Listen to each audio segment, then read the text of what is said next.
2025ರಲ್ಲಿ ನಾವು ವಿಮಾನದಲ್ಲಿ ಪ್ರಯಾಣ ಮಾಡಬೇಕಾದ್ರೆ ಯಾವ ರೀತಿ ಜಾಗೃತೆಯನ್ನು ವಹಿಸಬೇಕು, ಯಾವ ರೀತಿಯ ತಪ್ಪುಗಳನ್ನು ಮಾಡಬಾರ್ದು ಅಂತ ನಾನು ನಿಮಗೆ ಇವತ್ತು ಎಕ್ಸ್ಪ್ಲೇನ್ ಮಾಡ್ತೀನಿ. ಇವಾಗ ಸದ್ಯದಲ್ಲೇ ತುಂಬ ಕಡೆ ನಾವು ನೋಡ್ತಾ ಇದ್ದೀವಿ, ಏರ್ಪೋರ್ಟಿಗೆ ಹೋಗ್ತಾ ಇರಬೇಕಾದ್ರೆ ಮತ್ತು ಏರ್ಪೋರ್ಟ್ಗಳಲ್ಲಿ ತುಂಬ ಜನ ಈ ಸಣ್ಣ ಸಣ್ಣ ತಪ್ಪುಗಳನ್ನು ಮಾಡಿ ತಮ್ಮ ಹಣವನ್ನು ಕಳ್ಕೊಳ್ತಾ ಇದ್ದಾರೆ, ತಮ್ಮ ಫ್ಲೈಟನ್ನು ಮಿಸ್ ಮಾಡ್ತಾ ಇದ್ದಾರೆ.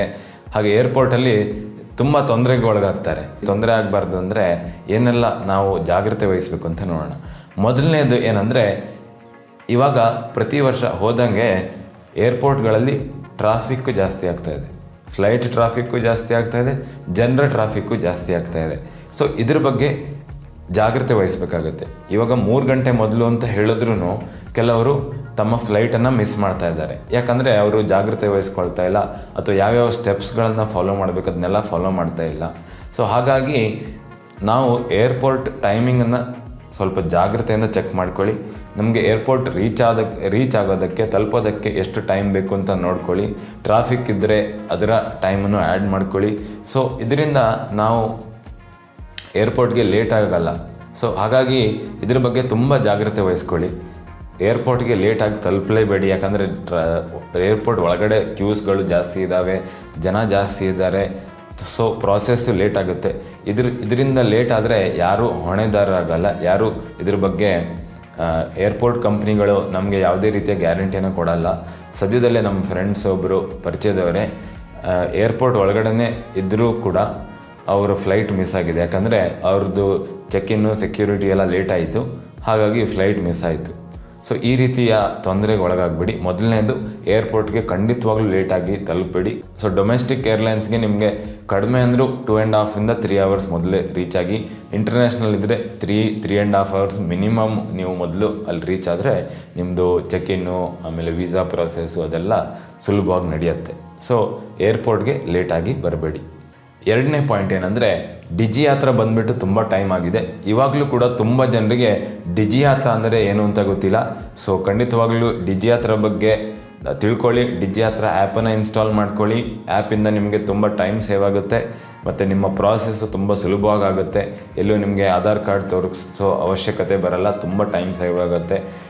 ಸೊ ಡಿಜಿಯಾತ್ರಾನ ನೀವು ಖಂಡಿತವಾಗ್ಲೂ ಇನ್ಸ್ಟಾಲ್ ಮಾಡ್ಕೊಳ್ಳಿ. ಇನ್ಸ್ಟಾಲ್ ಮಾಡಿಲ್ಲ ಅಂದರೆ ನೀವು ಏರ್ಪೋರ್ಟಲ್ಲಿ ಹೋದ್ಮೇಲೆ ಅಲ್ಲೂ ನೀವು ಡಿಜಿಯಾತ್ರಾ ಪ್ರಾಸೆಸನ್ನು ಮಾಡ್ಬೋದು. ಅಲ್ಲಿ ಕಿಯಾಸ್ಕ್ಗಳನ್ನ ಇಟ್ಟಿದ್ದಾರೆ, ನಾನು ಹಿಂದಿನ ವೀಡಿಯೋದಲ್ಲಿ ತೋರಿಸಿದ್ದೀನಿ. ಆ ಕಿಯಾಸ್ಕಲ್ಲಿ ನೀವು ಯಾವ ರೀತಿ ಡಿಜಿಯಾತ್ರಾದಲ್ಲಿ ರಿಜಿಸ್ಟ್ರೇಷನ್ ಮಾಡ್ಕೊಬೋದು, ಹಾಗೆ ಡಿಜಿಯಾತ್ರಾದಲ್ಲಿ ರಿಜಿಸ್ಟ್ರೇಷನ್ ಮಾಡಿದ ನಂತರ ಏನೆಲ್ಲ ಬೆನಿಫಿಟ್ ಸಿಗುತ್ತೆ ಅದನ್ನು ತೋರಿಸಿದ್ದೀನಿ. ಡಿಜಿಯಾತ್ರಾ ರಿಜಿಸ್ಟ್ರೇಷನ್ ಯಾವ ರೀತಿ ಮಾಡಬೇಕಂತ ನೀವು ಡಿಸ್ಕ್ರಿಪ್ಷನಲ್ಲಿ ಒಂದು ಲಿಂಕ್ ಕೊಟ್ಟಿದ್ದೀನಿ, ಆ ವಿಡಿಯೋನ ಚೆಕ್ ಮಾಡ್ಕೊಳ್ಳಿ. ಸೊ ಸುಲಭವಾಗಿ ಆಗುತ್ತೆ. ನಮ್ಮದು ಇಂಡಿವಿಜುವಲ್ ಆಗಿ ಅಂದರೆ ನಮ್ಮದು ಆಧಾರ್ ಕಾರ್ಡ್ ಯಾವ ಮೊಬೈಲಲ್ಲಿ ಇದೆಯೋ ಅದೇ ಮೊಬೈಲಲ್ಲಿ ಡಿಜಿಯಾತ್ರಾನ ಇನ್ಸ್ಟಾಲ್ ಮಾಡ್ಕೊಬೇಕು. ಫ್ಯಾಮಿಲಿ ಮೆಂಬರ್ಸ್ ಅವ್ರದ್ದು ಸಪ್ರೇಟಾಗಿ ಮಾಡ್ಕೊಬೇಕಾಗುತ್ತೆ. ಸೊ ಆ ರೀತಿ ನೀವು ಸಪ್ರೇಟಾಗಿ ಬೇರೆ ಬೇರೆ ಮೊಬೈಲಲ್ಲಿ ಡಿಜಿಯಾತ್ರಾನ ಮಾಡ್ಕೊಂಡು ಇಟ್ಕೊಳ್ಳಿ. ಸುಲಭವಾಗಿ ಎಂಟ್ರಿ ಆಗುತ್ತೆ, ಟೈಮ್ ತುಂಬ ಸೇವ್ ಆಗುತ್ತೆ. ಡಿಜಿಯಾತ್ರಾ ಇಲ್ಲದೆ ನೀವು ಏರ್ಪೋರ್ಟಿಗೆ ಖಂಡಿತವಾಗ್ಲೂ ಹೋಗ್ಬಿಡಿ. 2025ರಲ್ಲಿ ನೀವು ಇದನ್ನು ಮಾಡಿಲ್ಲ ಅಂದರೆ ನಿಮ್ಮ ಟೈಮ್ ತುಂಬನೇ ವೇಸ್ಟ್ ಆಗುತ್ತೆ. ಏರ್ಪೋರ್ಟಲ್ಲಿ ಕ್ಯೂಗಳು ಜಾಸ್ತಿ ಆಗ್ತಾ ಇದ್ದಂಗೆ ಟೈಮು ಜಾಸ್ತಿ ತೊಗೊಳತ್ತೆ ಒಳಗಡೆ ಎಂಟರ್ ಆಗೋದಕ್ಕೆ ಏರ್ಪೋರ್ಟ್ನ. ಮೂರನೇ ತಪ್ಪು ಏನಂದರೆ, ಇವಾಗ ಮೊದಲನೇ ಸಲ ಟ್ರಾವೆಲ್ ಮಾಡೋರು ಅಥವಾ ಇವಾಗ ತುಂಬ ಸಲ ಟ್ರಾವೆಲ್ ಮಾಡಿದವರು ಕೂಡ ಈ ತಪ್ಪನ್ನು ಮಾಡ್ತಾ ಇದ್ದಾರೆ. ಏನಂದರೆ, ತಮ್ಮ ಬೋರ್ಡಿಂಗ್ ಪಾಸನ್ನು ಆನ್ಲೈನಲ್ಲಿ ಶೇರ್ ಮಾಡೋದು. ಇದರಿಂದ ಏನಾಗುತ್ತೆ ಅಂದರೆ, ನಿಮ್ಮ ಹೆಸರು, ನಿಮ್ಮ ಬೋರ್ಡಿಂಗ್ ಡೀಟೇಲ್ಸು, ನಿಮ್ಮ ಫ್ಲೈಟ್ ಡೀಟೇಲ್ಸು ಎಲ್ಲ ಇಡೀ ವಿಶ್ವಕ್ಕೆ ಗೊತ್ತಾಗುತ್ತೆ. ನೀವು ಎಲ್ಲಿಗೆ ಹೋಗ್ತಾ ಇದ್ದೀರಾ, ಮತ್ತು ಯಾವ ಫ್ಲೈಟಲ್ಲಿ ಹೋಗ್ತಾ ಇದ್ದೀರಾ, ಯಾವಾಗ ಹೋಗ್ತಾ ಇದ್ದೀರಾ, ಎಲ್ಲ ಡೀಟೇಲ್ಸ್ ಗೊತ್ತಾಗುತ್ತೆ. ಸೊ ಈ ರೀತಿಯ ಬೋರ್ಡಿಂಗ್ ಪಾಸನ್ನು ಖಂಡಿತವಾಗ್ಲೂ ಶೇರ್ ಮಾಡಬೇಡಿ. ಪ್ರಿಂಟೆಡ್ ಬೋರ್ಡಿಂಗ್ ಪಾಸನ್ನು ತಗೊಳ್ಳೋ ಅವಶ್ಯಕತೆ ಇಲ್ಲ. ಡಿಜಿಯಾತ್ರಾ ಯೂಸ್ ಮಾಡಿದ್ರೆ ನಿಮ್ಮ ಡಿಜಿಯಾತ್ರಾದಲ್ಲೇ ಎಲ್ಲ ಬೋರ್ಡಿಂಗ್ ಪಾಸ್ ಎಲ್ಲ ಅಪ್ಲೋಡ್ ಆಗುತ್ತೆ. ಸೊ ಪ್ರಿಂಟ್ ಮಾಡ್ಕೊಬೇಕಂತನೂ ಇಲ್ಲ. ಸೊ ಇದರಿಂದ ನೀವು ಸೇಫಾಗಿರಿ ಈ ಸ್ಕ್ಯಾಮಿಂದ. ಇವಾಗ ತುಂಬ ಈ ರೀತಿಯ ಆನ್ಲೈನ್ ಸ್ಕ್ಯಾಮ್ಗಳು ಜಾಸ್ತಿ ಆಗ್ತಾ ಇದ್ದಾವೆ. ಸೋಷಿಯಲ್ ಮೀಡಿಯಾದಲ್ಲಿ ಸ್ಕ್ಯಾಮ್ಸ್ಗಳು ನಡೀತಾ ಇದ್ದಾವೆ. ನಿಮ್ಮ ಬೋರ್ಡಿಂಗ್ ಪಾಸಿಂದ ಜನರು ಮನೆಯನ್ನು ಕೂಡ ದೋಚ್ಕೊಂಡು ಹೋಗ್ತಾರೆ. ಯಾಕಂದರೆ ಅವ್ರಿಗೆ ಗೊತ್ತಾಗುತ್ತೆ ನೀವು ಟ್ರಾವೆಲ್ ಮಾಡ್ತಾ ಇದ್ದೀರಾ ಅಂತ. ಸೊ ಬೋರ್ಡಿಂಗ್ ಪಾಸನ್ನು ನೀವು ಖಂಡಿತವಾಗ್ಲೂ ಶೇರ್ ಮಾಡಬೇಡಿ. ಸ್ವಲ್ಪ ಸೇಫ್ ಆಗಿರಿ. ಏರ್ಪೋರ್ಟಲ್ಲೂ ಕೂಡ ಬೋರ್ಡಿಂಗ್ ಪಾಸನ್ನು ನೀವು ಯಾರಿಗೂ ತೋರಿಸೋ ಅವಶ್ಯಕತೆ ಇಲ್ಲ. ಬರೀ ಫ್ಲೈಟ್ ಅಟೆಂಡೆಂಟ್ಸು ಮತ್ತು ಫ್ಲೈಟ್ ಸ್ಟಾಫ್ ಯಾರಿರ್ತಾರೆ, ಏರ್ಪೋರ್ಟ್ ಸ್ಟಾಫ್ ಯಾರಿರ್ತಾರೆ ಅವ್ರಿಗೆ ಮಾತ್ರ ತೋರಿಸಿದ್ರೆ ಸಾಕು. ಫ್ರೆಂಡ್ಸ್ಗಳಿಗೆ ಅಥವಾ ಯಾರೋ ಅಪರಿಚಿತರಿಗೆಲ್ಲ ಈ ಬೋರ್ಡಿಂಗ್ ಪಾಸನ್ನು ಶೇರ್ ಮಾಡಬೇಡಿ. ಏರ್ಪೋರ್ಟ್ಗಳಲ್ಲಿ ಸ್ಕ್ಯಾಮ್ಸ್ಗಳು ಜಾಸ್ತಿ ಆಗ್ತಾ ಇದ್ದಾವೆ ಇವಾಗ. ನೆಕ್ಸ್ಟ್ ಪಾಯಿಂಟ್ ಏನಂದರೆ, ನಾನು ನಿಮಗೆ ಈ ಬ್ಯಾಗ್ ತೋರಿಸ್ತಾ ಇದ್ದೀನಿ ನೋಡಿ, ಇದು ಸ್ಲಿಂಗ್ ಬ್ಯಾಗ್ಸ್ ಅಂತ ಹೇಳ್ತಾರೆ. ಇದರಿಂದ ತುಂಬ ಉಪಯೋಗ ಆಗುತ್ತೆ. ಏನಂದರೆ, ನಮ್ಮದು ಬೋರ್ಡಿಂಗ್ ಪಾಸ್ ಆಗಿರ್ಬೋದು ಅಥವಾ ಮೊಬೈಲ್ಸ್ ಆಗಿರ್ಬೋದು, ಇವಾಗ ಹೆಚ್ಚಿನವ್ರ ಜೊತೆ ಎರಡೆರಡು ಮೊಬೈಲ್ ಇರುತ್ತೆ. ನನ್ನ ಹತ್ರನೇ ಇವಾಗ 2 ಮೊಬೈಲ್ ಇದೆ. ಸೊ ಕೆಲವೊಂದು ಸಲ ಏನಾಗುತ್ತೆ ಅಂದರೆ ಎಲ್ಲಿ ಇಡ್ತೀವಿ ಎಲ್ಲಿ ಬಿಟ್ಬಿಡ್ತೀವಿ ಅಂತ ಹೆದರಿಕೆ ಇರುತ್ತೆ. ಅಂಥ ಸಂದರ್ಭದಲ್ಲಿ ಇದು ತುಂಬ ಹೆಲ್ಪ್ ಆಗುತ್ತೆ. ನಮ್ಮ ವಾಲೆಟ್ಟು ಪರ್ಸನ್ನೆಲ್ಲ ಸೇಫಾಗಿ ಇಟ್ಕೊಳ್ಳೋದಕ್ಕೆ ಸುಲಭ ಆಗುತ್ತೆ. ಯಾಕಂದರೆ ಏರ್ಪೋರ್ಟಲ್ಲಿ ತುಂಬ ಸಲ ಚೆಕ್ಕಿಂಗ್ ಆಗುತ್ತೆ, ಆಮೇಲೆ ಸೆಕ್ಯೂರಿಟಿ ಇರುತ್ತೆ. ಅಂಥ ಜಾಗದಲ್ಲೆಲ್ಲ ಸುಲಭವಾಗಿ ಇದನ್ನು ಯೂಸ್ ಮಾಡೋಕ್ಕಾಗತ್ತೆ. ನಿಮ್ಮ ಇಯರ್ಫೋನ್ಸು ಪ್ರತಿ ಸಲ ದೊಡ್ಡ ಬ್ಯಾಗಿಂದ ತೆಗಿಯೋ ಅವಶ್ಯಕತೆ ಇಲ್ಲ. ಫ್ಲೈಟಲ್ಲೂ ತುಂಬ ಹೆಲ್ಪ್ ಆಗುತ್ತೆ. ನೀವು ಫ್ಲೈಟ್ ಒಳಗಡೆ ಏನಾದರೂ ಪರ್ಚೇಸ್ ಮಾಡ್ತೀರಾ ಅಂದರೆ ಪೇಮೆಂಟ್ ಮಾಡಬೇಕಾದ್ರೆ, ಕ್ಯಾಶ್ ಕೊಡಬೇಕಾದ್ರೆ ಎಲ್ಲ ಹೆಲ್ಪ್ ಆಗುತ್ತೆ. ಈ ಸ್ಲಿಂಗ್ ಬ್ಯಾಗ್ಸ್ ಸಣ್ಣದೊಂದು ಬ್ಯಾಗ್ಸ್ ಇಟ್ಕೊಂಡ್ರೆ especially gents, ladies normally carry ಮಾಡ್ತಾರೆ, ಸಣ್ಣದವ್ರದ್ದು ಬ್ಯಾಗ್ ಇರುತ್ತಲ್ಲ, ಸೊ ಅವ್ರಿಗೂ ತೊಂದರೆ ಇಲ್ಲ, ಅವ್ರಿಗೂ ಇದು ಹೆಲ್ಪ್ ಆಗುತ್ತೆ. ಆದರೆ ಜೆಂಟ್ಸ್ಗೆ ಇದು ತುಂಬ ಹೆಲ್ಪ್ ಆಗುತ್ತೆ. ಪರ್ಸ್ನ ಹಾಕಿಡ್ಬೋದು, ಮೊಬೈಲನ್ನು ಹಾಕಿಡ್ಬೋದು. ಸೊ ತುಂಬ ಕನ್ವೀನಿಯೆಂಟ್ ಆಗಿರುತ್ತೆ. ನನಗಂತೂ ತುಂಬ ಕನ್ವೀನಿಯೆಂಟ್ ಆಗುತ್ತೆ. ಸೊ ಇದನ್ನು ನೀವು ಒಂದು ಪರ್ಚೇಸ್ ಮಾಡ್ಕೊಳ್ಳಿ. ಇದರ ಲಿಂಕನ್ನು ಕೂಡ ಕೊಟ್ಟಿರ್ತೀನಿ. ನಾನು ಇದನ್ನು ಒಂದನ್ನು ಯುನಿಕ್ಲೋಲ್ಲಿ ಪರ್ಚೇಸ್ ಮಾಡಿರೋದು, ಇದು ಬೇರೆ ಮಾರ್ಕೆಟಲ್ಲಿ ತೊಗೊಂಡಿರೋದು. ಸೊ ನಿಮಗೆ ಅಮೆಝಾನಿಂದ ಪರ್ಚೇಸ್ ಮಾಡ್ತೀರಂದರೆ ಡಿಸ್ಕ್ರಿಪ್ಷನಲ್ಲಿ ಲಿಂಕ್ ಕೊಟ್ಟಿರ್ತೀನಿ, ಚೆಕ್ ಮಾಡ್ಕೊಳ್ಳಿ.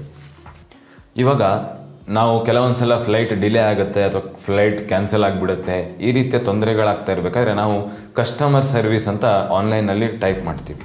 ಈ ಸ್ಕ್ಯಾಮ್ಸ್ಗಳು ಜಾಸ್ತಿ ಆಗ್ತಾ ಇದ್ದಾವೆ. ಕಸ್ಟಮರ್ ಸರ್ವಿಸ್ ಹೆಸರಿನಲ್ಲಿ ಬೇರೆ ಬೇರೆ ಫೇಕ್ ಕಸ್ಟಮರ್ ಸರ್ವಿಸ್ಗಳು ಬರ್ತಾ ಇದ್ದಾವೆ. ಅವರು ಕಸ್ಟಮರ್ ಸರ್ವಿಸ್ ಅಂತ ಹೇಳ್ಕೊಂಡು ನಿಮ್ಮ ಪರ್ಸ್ನಲ್ ಡೀಟೇಲ್ಸನ್ನೆಲ್ಲ ಕೇಳ್ತಾರೆ. ಪರ್ಸ್ನಲ್ ಡೀಟೇಲ್ಸನ್ನು ಯಾವ ಏರ್ಪೋರ್ಟ್ ಅಥಾರಿಟಿಯವರು, ಯಾವ ಏರ್ಪೋರ್ಟ್ ಸ್ಟಾಫ್ ಕೂಡ ನಿಮಗೆ ಪರ್ಸ್ನಲ್ ಡೀಟೇಲ್ಸನ್ನು ಕೇಳೋದ. ನಿಮ್ಮ ಕಾರ್ಡ್ ಡೀಟೇಲ್ಸು, ಪಿನ್ ಶೇರ್ ಮಾಡಿ, ಅದನ್ನು ಶೇರ್ ಮಾಡಿ ಅಂತೆಲ್ಲ. ಸೊ ಈ ರೀತಿ ಯಾರಾದರೂ ಕಸ್ಟಮರ್ ಸರ್ವಿಸ್ನಲ್ಲಿ ಕೇಳ್ತಾ ಇದ್ದರೆ ಅದು ಸ್ಕ್ಯಾಮ್ ಅಂತ ಖಂಡಿತವಾಗ್ಲೂ ಅರ್ಥ ಮಾಡ್ಕೊಳ್ಳಿ. ಸೊ ಈ ರೀತಿಯ ಸ್ಕ್ಯಾಮ್ಗಳಿಗೆ ನೀವು ಬಲಿಪಶು ಆಗಬೇಡಿ. ಮತ್ತು ಡೈರೆಕ್ಟಾಗಿ ಅವರ ವೆಬ್ಸೈಟ್ ಇಂಡಿಗೋ ಅಂತ ಟೈಪ್ ಮಾಡಿದ್ರೆ ಅವ್ರ ವೆಬ್ಸೈಟ್ ಓಪನ್ ಆಗುತ್ತೆ. ಅದರಲ್ಲಿ ಕಾಂಟ್ಯಾಕ್ಟ್ ಅಸ್ ಇರುತ್ತೆ, ಕಸ್ಟಮರ್ ಸರ್ವಿಸ್ ಇರುತ್ತೆ. ಅದರಿಂದ ನೀವು ಡೈರೆಕ್ಟಾಗಿ ಕಾಂಟ್ಯಾಕ್ಟ್ ಮಾಡ್ಕೊಳ್ಳಿ. ಇವಾಗ ಸೋಷಿಯಲ್ ಮೀಡಿಯಾ ಸ್ಕ್ಯಾಮ್ಸ್ಗಳು ಜಾಸ್ತಿ ಆಗ್ತವೆ. ಸೋಷಿಯಲ್ ಮೀಡಿಯಾದಲ್ಲೂ ಇಂಡಿಗೋದವ್ರ ಹೆಸರಲ್ಲೇ ತುಂಬ ಜನ ಅವ್ರವ್ರದ್ದು ಅಕೌಂಟ್ಸನ್ನು ಸ್ಟಾರ್ಟ್ ಮಾಡಿಬಿಟ್ಟಿದ್ದಾರೆ. ಅದರಲ್ಲೂ ನಿಮ್ಮ ಡೀಟೇಲ್ಸನ್ನು ಕದಿಯೋಕ್ಕೆ ಪ್ರಯತ್ನ ಪಡ್ತಾರೆ. ಸೊ ಆನ್ಲೈನಲ್ಲಿ ತುಂಬ ಕೇರ್ಫುಲ್ ಆಗಿರಿ. ಪರ್ಸ್ನಲ್ ಡೀಟೇಲ್ಸನ್ನು ಯಾರ ಹತ್ರನೂ ಶೇರ್ ಮಾಡಬೇಡಿ. ಸೊ ಸೇಫ್ ಆಗಿರಿ. ನೆಕ್ಸ್ಟ್ ಪಾಯಿಂಟು ತುಂಬ ಮುಖ್ಯವಾದ್ದೇನೆಂದರೆ, ನಾವು ಲಗೇಜನ್ನು ಪ್ಯಾಕ್ ಮಾಡಬೇಕಾದ್ರೆ ಯಾವ ರೀತಿ ಲಗೇಜನ್ನು ಪ್ಯಾಕ್ ಮಾಡಬೇಕು ಅಂತ ನಿಮಗೆ ಗೊತ್ತಿರಬೇಕು. ಫ್ಲೈಟಲ್ಲಿ ಹೋಗ್ತಾ ಇರಬೇಕಾದ್ರೆ ಎಷ್ಟು kg ಮಿನಿಮಮ್ಮು ಮತ್ತು ಕ್ಯಾರಿಯೋನಲ್ಲಿ ಎಷ್ಟು ಇರಬೇಕು, ಇದ್ರ ಬಗ್ಗೆ ನಾನು ಡಿಟೇಲಾಗಿ ಪ್ಯಾಕಿಂಗ್ ವೀಡಿಯೋನ ಮಾಡಿದ್ದೀನಿ. ಯಾವ ರೀತಿಯ ಸೂಟ್ ಕೇಸನ್ನು ಸೆಲೆಕ್ಟ್ ಮಾಡಬೇಕು, ಯಾವ ರೀತಿ ಬ್ಯಾಕ್ ಪ್ಯಾಕ್ ಇರಬೇಕು, ಅದರಲ್ಲಿ ಎಷ್ಟು ವೆಯ್ಟ್ ಇರಬೇಕು. ಡೊಮೆಸ್ಟಿಕಲ್ಲಾದರೆ 7+15, ಇಂಟರ್ನ್ಯಾಷನಲ್ ಆದರೆ ಬೇರೆ ಬೇರೆ ಕಂಟ್ರಿಗಳಿಗೆ ಮತ್ತು ಬೇರೆ ಬೇರೆ ಫ್ಲೈಟಲ್ಲಿ ಬೇರೆ ಬೇರೆ ವೆಯ್ಟ್ ಇರುತ್ತೆ. ಕೆಲವುದರಲ್ಲಿ 25+7 ಇರುತ್ತೆ, ಕೆಲವುದರಲ್ಲಿ 30+7 ಇರುತ್ತೆ. ಏರ್ ಇಂಡಿಯಾದಲ್ಲಾದರೆ ಸ್ವಲ್ಪ ಜಾಸ್ತಿ ಇರುತ್ತೆ. ಸೊ ಬೇರೆ ಬೇರೆ ಕಂಪ್ನಿಯಲ್ಲಿ ಬೇರೆ ಬೇರೆ ವೆಯ್ಟ್ ಲಿಮಿಟ್ಸ್ ಇರುತ್ತೆ. ಅದನ್ನು ನೀವು ಖಂಡಿತವಾಗ್ಲೂ ಚೆಕ್ ಮಾಡಿಕೊಳ್ಳಿ. ಇಲ್ಲಾಂದರೆ ನೀವು ಏರ್ಪೋರ್ಟ್ ತಲುಪಿದ ನಂತರ ನಿಮ್ಮ ಲಗೇಜನ್ನು ಡಿಸೈಡ್ ಮಾಡಬೇಕು. ಇಲ್ಲಾಂದರೆ ಅದಕ್ಕೆ ಎಕ್ಸೆಸ್ ಬ್ಯಾಗೇಜ್ ಕೊಡಬೇಕಾಗತ್ತೆ. ಒಂದೊಂದು kgಗೆ ಮಿನಿಮಮ್ 500 ರೂಪೀಸ್ ಇದೆ ಡೊಮೆಸ್ಟಿಕ್ ಏರ್ಲೈನ್ಸಲ್ಲಿ. ಇಂಟರ್ನ್ಯಾಷನಲ್ಲಿ ಇನ್ನೂ ಜಾಸ್ತಿ ಆಗುತ್ತೆ. ಸೊ ಈ ರೀತಿಯ ನೀವು ಅನ್ನೆಸೆಸರಿ ಖರ್ಚನ್ನು ಮಾಡೋದನ್ನು ತಪ್ಪಿಸ್ಬೋದು. ಇದ್ರ ಬಗ್ಗೆ ಸ್ವಲ್ಪ ಜಾಗ್ರತೆ ವಹಿಸಿ. ಮೊದಲೇ ಸ್ವಲ್ಪ ರಿಸರ್ಚ್ ಮಾಡ್ಕೊಳ್ಳಿ. ನಾನು ಡಿಟೇಲ್ ಆಗಿರೋ ವಿಡಿಯೋ ಮಾಡಿದ್ದೀನಿ, ಅದನ್ನು ಚೆಕ್ ಮಾಡ್ಕೊಳ್ಳಿ. ಅದರ ಲಿಂಕನ್ನು ಕೂಡ ನಾನು ಡಿಸ್ಕ್ರಿಪ್ಷನ್ ಕೊಟ್ಟಿರ್ತೀನಿ. ಸೊ ಚೆಕ್ ಮಾಡ್ಕೊಳ್ಳಿ. ಡೀಟೇಲ್ ಆಗಿ ನೀವು ಯಾವ ರೀತಿ ಪ್ಯಾಕ್ ಮಾಡಬೇಕು, ಯಾವ ರೀತಿ ಪ್ಯಾಕಿಂಗನ್ನು ಆರ್ಗನೈಸ್ ಮಾಡ್ಬೋದು, ಅದನ್ನೆಲ್ಲ ಡೀಟೇಲಾಗಿ ತಿಳಿಸಿದ್ದೀನಿ. ಆ ವಿಡಿಯೋನ ಚೆಕ್ ಮಾಡಿ. ನಿಮ್ಮ ಪ್ಯಾಕಿಂಗು ಸುಲಭ ಆಗುತ್ತೆ. ನಿಮ್ಮ ಏರ್ಪೋರ್ಟಲ್ಲಿ ನಿಮಗೆ ಎಕ್ಸ್ಟ್ರಾ ದುಡ್ಡು ಕೊಡೋ ಅಂಥ ಅವಶ್ಯಕತೆ ಬರಲ್ಲ. ಸೊ ನಿಮ್ಮ ಹಣ ಉಳಿಯುತ್ತೆ. ಈ ತಪ್ಪನ್ನು ನೀವು ಖಂಡಿತವಾಗ್ಲೂ ಮಾಡಬೇಡಿ. ನೆಕ್ಸ್ಟ್ ತಪ್ಪು ಮಾಡೋದೇನೆಂದರೆ ಕನೆಕ್ಟಿಂಗ್ ಫ್ಲೈಟ್ಸ್. ನಾನು ಕೂಡ ಮೊದಲನೇ ಸಲ ಕನೆಕ್ಟಿಂಗ್ ಫ್ಲೈಟ್ ತೊಗೊಂಡಾಗ 2 ಫ್ಲೈಟನ್ನು ಮಿಸ್ ಮಾಡಿದ್ದೆ. ಯಾಕಂದರೆ ನನಗೆ ಅಷ್ಟೊಂದು ಗೊತ್ತಿರಲಿಲ್ಲ ಮತ್ತು 2 ಏರ್ಪೋರ್ಟ್ ಇತ್ತು ಮುಂಬೈಯಲ್ಲಿ. ಸೊ ನಾನು ಫಸ್ಟಿದ್ದು ನಂದು ಹಿಂದಿನ ಫ್ಲೈಟು ಮತ್ತು ನೆಕ್ಸ್ಟ್ ಫ್ಲೈಟು ಬೇರೆ ಬೇರೆ ಕಂಪ್ನಿದಿತ್ತು ಮತ್ತು ತುಂಬ ಟೈಮ್ ಗ್ಯಾಪ್ ಇರಲಿಲ್ಲ. ಸೊ ಹಾಗಾಗಿ ನಂದು ಮೊದಲನೇ ಫ್ಲೈಟ್ ಮಿಸ್ ಆಯಿತು. ಅದರಲ್ಲಿ ಯಾವುದೇ ರೀತಿಯ ರಿಫಂಡ್ ಸಿಕ್ಕಿಲ್ಲ. ಇದು ನಾನು 8-10 ವರ್ಷ ಹಿಂದೆ ಮಾತಾಡ್ತಾ ಇರೋದು. ಇದು ನಂದು ಇನ್ಸಿಡೆಂಟ್ ಆಗಿರೋದು ಒಂದು 7-8 ವರ್ಷ ಹಿಂದೆ. ಆಮೇಲೆ ಸೆಕೆಂಡ್ ಫ್ಲೈಟ್ ಏನಾಯ್ತು ಅಂದರೆ, ನಾನು ಬಾಂಬೆಲಿದ್ದೆ. ನನಗೆ ಬಾಂಬೆ ಬಗ್ಗೆ ಅಷ್ಟೊಂದು ಗೊತ್ತಿರಲಿಲ್ಲ. ನನಗೆ ತುಂಬ ರಿಸರ್ಚು ಮಾಡಿರಲಿಲ್ಲ. ನಾನು ಆರಾಮಾಗಿ ಹೊರಟಿದ್ದೆ ಮತ್ತು ರಾಂಗ್ ಏರ್ಪೋರ್ಟಿಗೆ ತಲುಪಿದೆ. 2 ಏರ್ಪೋರ್ಟ್ ಇದ್ವು. ಸೊ ಯಾವ ಏರ್ಪೋರ್ಟ್ ಕರೆಕ್ಟಾಗಿರೋ ಏರ್ಪೋರ್ಟ್ ಹೋಗ್ಬೇಕಂತ ಗೊತ್ತಿರಲಿಲ್ಲ ಮತ್ತು ಟ್ರಾಫಿಕ್ ಬೇರೆ ತುಂಬ ಇತ್ತು. ಸೊ ಈ ರೀತಿಯ ತಪ್ಪುಗಳನ್ನು ಮಾಡಬೇಡಿ. ನೀವು ಕನೆಕ್ಟಿಂಗ್ ಫ್ಲೈಟ್ ತೊಗೊಬೇಕಾದ್ರೆ ಮಿನಿಮಮ್ 2 ಅವರ್ಸ್ ಗ್ಯಾಪ್ ಇದ್ದರೆ ತುಂಬ ಒಳ್ಳೆಯದು. ಯಾವುದೇ ಸೇಮ್ ಕಂಪನಿ ಆದ್ರೂ ಕೂಡ ನಿಮ್ಗೆ ಗ್ಯಾಪ್ ಇದ್ದರೆ ಮತ್ತು ಆಮೇಲೆ ನೀವು ರಿಇಂಬರ್ಸ್ಮೆಂಟು ಅವ್ರ ಹತ್ರ ಮಾತಾಡೋದು, ಇದು ಅಂತ ಎಲ್ಲ ಹೋಗೋದು ತುಂಬ ತಲೆನೋವಾಗುತ್ತೆ. ಅದರಿಂದ ನಾವು ಸೇಫ್ ಆಗಿರೋದೇನೆಂದರೆ, ನಾವು ಮೊದಲೇ ಪ್ರಿಕಾಷನರಿ ಮೆಜರ್ಸನ್ನು ತಗೊಂಡ್ರೆ ನಾವು 2 ಗಂಟೆ ಗ್ಯಾಪ್ ಬಿಟ್ಟರೆ ಒನ್ ಅವರ್ ಜಾಸ್ತಿ ಅಂದರೆ ಡಿಫ್ರೆನ್ಸ್ ಬರುತ್ತೆ ಲೇಟ್ ಆದರೂ. ಅದಕ್ಕಿಂತ ಲೇಟ್ ಆದರೆ ನಾರ್ಮಲಿ ಅವರೇ ಹೆಲ್ಪ್ ಮಾಡ್ತಾರೆ. ಕಸ್ಟಮರ್ ಸರ್ವಿಸ್ ಹತ್ರ ನೀವು ಮಾತಾಡ್ಬೋದು. ಅವರು ನಿಮಗೆ ಹೇಗೆ ಮುಂದುವರಿಸಬೇಕು, ಯಾವ ರೀತಿ ನಿಮಗೆ ಅವರು ಹೆಲ್ಪ್ ಮಾಡ್ತಾರೆ ಅಂತ ಹೇಳ್ತಾರೆ. ನಾರ್ಮಲಿ ಸೇಮ್ ಕಂಪನಿಯಿಂದ ಬುಕ್ ಮಾಡಿದಾಗ ಅವರೇ ಕವರ್ ಮಾಡಿಬಿಡ್ತಾರೆ, ಏನು ತೊಂದರೆ ಆಗಲ್ಲ. ಸೊ ಹಾಗಾಗಿ ನೀವು ಬೇರೆ ಬೇರೆ ಕಂಪನಿಯ ಫ್ಲೈಟನ್ನು ಬುಕ್ ಮಾಡ್ತೀರಾ ಅಂದರೆ ಜಾಸ್ತಿ ಟೈಮ್ ಗ್ಯಾಪನ್ನು ಇಟ್ಕೊಳ್ಳಿ. ಸೊ ಆವಾಗ ನಿಮಗೆ ಸೇಫಾಗಿ ಇರೋದಕ್ಕಾಗತ್ತೆ. ಇದು ತುಂಬ ಸುಲಭವಾಗಿ ನಾವು ಈ ತಪ್ಪನ್ನು ಮಾಡ್ತೀವಿ. ಏನಂದರೆ ಫ್ರೀಯಾಗಿ ಏರ್ಪೋರ್ಟಲ್ಲಿ ವೈಫೈ ಸಿಗುತ್ತೆ, ತುಂಬ ಫಾಸ್ಟಾಗಿರುತ್ತೆ, ನಮ್ಮ ಡೇಟಾನ ಉಳಿಸ್ಕೊಳ್ಳೋಣ ಅಂಥೇಳಿ ಏರ್ಪೋರ್ಟಲ್ಲಿ ನಾವು ಫ್ರೀ ವೈಫೈಗೆ ಕನೆಕ್ಟ್ ಮಾಡ್ಕೊಂಡ್ಬಿಡ್ತೀವಿ. ಆದರೆ ಏರ್ಪೋರ್ಟಲ್ಲಿ ಇವಾಗ ಹೊಸದಾಗಿ ಸ್ಕ್ಯಾಮ್ಗಳು ನಡೀತಾ ಇರೋದೇನೆಂದರೆ ಏರ್ಪೋರ್ಟ್ನ ಹೆಸರಿನಲ್ಲೇ, ಏರ್ಪೋರ್ಟ್ ಅಥಾರಿಟಿ ಹೆಸರಿನಲ್ಲೇ ಎಷ್ಟೊಂದು ಜನ ಸ್ಕ್ಯಾಮ್ ವೈಫೈಯನ್ನು ಸ್ಟಾರ್ಟ್ ಮಾಡ್ತಾರೆ. ಏನಂದರೆ ಫ್ರೀ ವೈಫೈ ಅದೇ ಹೆಸರಲ್ಲಿ ಶೇರ್ ಮಾಡ್ತಾರೆ, ಅದಕ್ಕೆ ಪಾಸ್ವರ್ಡ್ ಇಡಲ್ಲ, ಏನೂ ಇಡಲ್ಲ. ಸೊ ಈ ರೀತಿಯ ವೈಫೈ ಕನೆಕ್ಟ್ ಮಾಡಿದ್ರೆ ನಮ್ಮ ಮೊಬೈಲಲ್ಲಿರುವಂಥ ಡೇಟಾ ಎಲ್ಲ ಅವರು ಟ್ರಾನ್ಸ್ಫರ್ ಮಾಡ್ಕೊತಾರೆ. ಮೊಬೈಲಲ್ಲಿರುವಂಥ ಡೇಟಾಗಳು, ಬ್ಯಾಂಕ್ ಡೀಟೇಲ್ಸು ಅದನ್ನೆಲ್ಲ ಅವರು ಈಸಿಯಾಗಿ ಆ್ಯಕ್ಸೆಸ್ ಮಾಡೋದಕ್ಕಾಗುತ್ತೆ. ಸೊ ಈ ರೀತಿಯ ತಪ್ಪನ್ನು ನೀವು ಮಾಡಬೇಡಿ. ಫ್ರೀ ವೈಫೈಯನ್ನು ಕನೆಕ್ಟ್ ಮಾಡೋದಕ್ಕೆ ಹೋಗಲೇಬೇಡಿ. ನಿಮ್ಮ ಡೇಟಾನ ಯೂಸ್ ಮಾಡ್ಕೊಳ್ಳಿ. ಒಂದಿನ ಬೇಕಂದರೆ ಎಕ್ಸ್ಟ್ರಾ ಪ್ಯಾಕೇಜನ್ನು ಹಾಕ್ಕೊಳ್ಳಿ, ತೊಂದರೆ ಇಲ್ಲ. ನಿಮ್ಮ ಡೇಟಾ ಸೇಫ್ ಇರೋದು ಮುಖ್ಯ. ಇನ್ನೊಂದು ಹೊಸದಾಗಿ ಸ್ಟಾರ್ಟ್ ಆಗಿರುವಂಥ ಸ್ಕ್ಯಾಮ್ ಏನಂದರೆ ಜ್ಯೂಸ್ ಜಾಕಿಂಗ್ ಸ್ಕ್ಯಾಮ್ ಅಂತ. ಇದೇನೆಂದರೆ ಏರ್ಪೋರ್ಟ್ಗಳಲ್ಲಿ ಅಥವಾ ಇವಾಗ ಬಸ್ ಸ್ಟ್ಯಾಂಡು ಅಲ್ಲೆಲ್ಲ ಈ ಫ್ರೀಯಾಗಿ ಚಾರ್ಜಿಂಗ್ ಸ್ಟೇಷನ್ಸ್ ಇಟ್ಟಿರ್ತಾರೆ, ಕೇಬಲ್ಲು ಇಟ್ಟಿರ್ತಾರೆ. ನಾವು ಆರಾಮಾಗಿ ಚಾರ್ಜ್ ಮಾಡ್ಕೊಳ್ಳೋಣ, ಆಮೇಲೆ ಬಸ್ಸಲ್ಲೋ ಫ್ಲೈಟಲ್ಲಿ ಕೂತ್ಕೊಂಡು ಮೂವಿನೋ ನೋಡ್ಬೋದು ಅಥವಾ ಗೇಮ್ಸ್ ಆಡ್ಬೋದು ಅಂಥೇಳಿ ಫ್ರೀಯಾಗಿ ಕನೆಕ್ಟ್ ಮಾಡ್ಕೊಂಡ್ಬಿಡ್ತೀವಿ. ಅಲ್ಲೂ ಕೂಡ ನಿಮ್ಮ ಡೇಟಾನ ಕಲೆಕ್ಟ್ ಮಾಡೋದಕ್ಕೆ ಪ್ರಯತ್ನ ಪಡ್ತಾರೆ. ಮತ್ತು ಅಲ್ಲಿಂದ ಕಲೆಕ್ಟ್ ಮಾಡಿ ನಿಮ್ಮ ಬ್ಯಾಂಕ್ ಡೀಟೇಲ್ಸು, ಪರ್ಸ್ನಲ್ ಡೀಟೇಲ್ಸ್ನೆಲ್ಲ ಕಲೆಕ್ಟ್ ಮಾಡಿ ನಿಮ್ಮ ಬ್ಯಾಂಕಿಂದ ಹಣ ತೆಗೆಯೋದು, ಈ ರೀತಿಯ ಸ್ಕ್ಯಾಮ್ಸ್ಗಳು ತುಂಬ ನಡೀತಾ ಇದ್ದಾವೆ.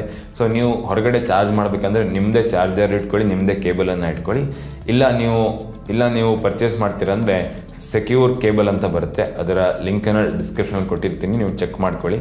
ಈ ರೀತಿಯ ಕೇಬಲನ್ನು ಯೂಸ್ ಮಾಡಿದ್ರೆ ಯಾರು ನಿಮ್ಮ ಡೇಟಾನ ಕದಿಯೋದಕ್ಕೆ ಆಗೋದಿಲ್ಲ. ಸೊ ಎರಡರಲ್ಲಿ ಒಂದನ್ನು ನೀವು ಫಾಲೋ ಮಾಡಿ. ನಿಮ್ಮದೇ ಚಾರ್ಜರ್ ಯೂಸ್ ಮಾಡೋದು ಒಳ್ಳೆಯದು.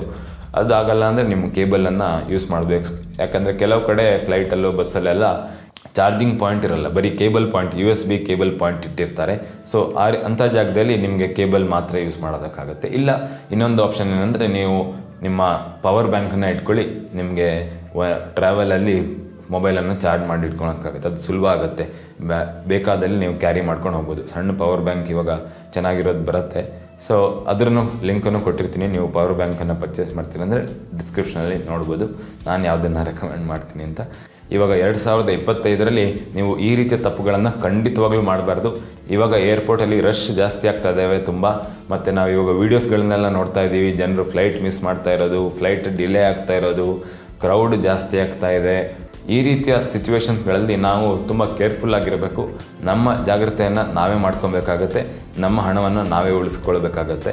ಸೊ ಈ ರೀತಿಯ ತಪ್ಪುಗಳನ್ನು ಮಾಡಬೇಡಿ. ಫ್ಲೈಟಲ್ಲಿ ಹೋಗ್ತಾ ಇರೋರಿಗೆಲ್ಲ ಈ ವಿಡಿಯೋನ ಶೇರ್ ಮಾಡಿ. ಮೊದಲನೇ ಸಲ ಹೋಗ್ತಾ ಇರೋರಿಗೆ ಖಂಡಿತವಾಗ್ಲೂ ಈ ವಿಡಿಯೋನ ಶೇರ್ ಮಾಡಿ. ಅವರು ಯಾವುದೇ ರೀತಿಯ ತಪ್ಪು ಮಾಡದೇ ಇರಲಿ. ಅವರ ಫ್ಲೈಟ್ ಜರ್ನಿ ಖಂಡಿತವಾಗ್ಲೂ ಸುಲಭ ಆಗುತ್ತೆ ಈ ವಿಡಿಯೋನ ನೋಡಿದ್ರೆ. ಇವತ್ತಿನ ಸಂಚಿಕೆ ನಿಮ್ಗೆ ಹೇಗೆ ಅನ್ನಿಸ್ತು ಅಂತ ಕಮೆಂಟ್ ಸೆಕ್ಷನಲ್ಲಿ ಬರೆದು ತಿಳಿಸಿ. ಮತ್ತೆ ಮುಂದಿನ ಸಂಚಿಕೆಯಲ್ಲಿ ಭೇಟಿಯಾಗೋಣ. ನಮಸ್ಕಾರ, ಧನ್ಯವಾದಗಳು, ಶುಭವಾಗಲಿ.